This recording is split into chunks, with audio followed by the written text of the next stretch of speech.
मुअज़्ज़िज़ नाज़रीन अस्सलामु अलैकुम। आज मोहम्मद आमिर और शर्जील खान के फैंस के लिए बहुत ही बड़ी खुशखबरी सामने आ गई है।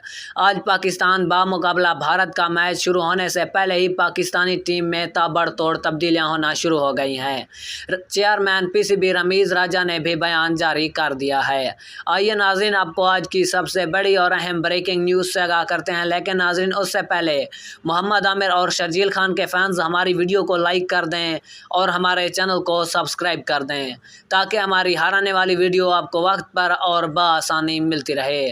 तो नाज़रीन, आपका कोई भी कीमती वक्त ज़ाया किए बगैर बढ़ते हैं वीडियो की जानिब। जी हां दोस्तों, आपको बताते चलें कि चेयरमैन पीसीबी रमीज़ राजा मोहम्मद हफीज़ की जगह पर शर्जील खान को पाकिस्तानी टीम में शामिल कर लिया है और हारिस रऊफ की जगह पर मोहम्मद आमिर को पाकिस्तानी टीम में शामिल कर लिया गया है। अब चेयरमैन पीसीबी रमीज़ राजा कह रहा है कि अब पाकिस्तानी टीम परफेक्ट है, अब पाकिस्तानी टीम को भारत की टीम नहीं हरा पाएगी।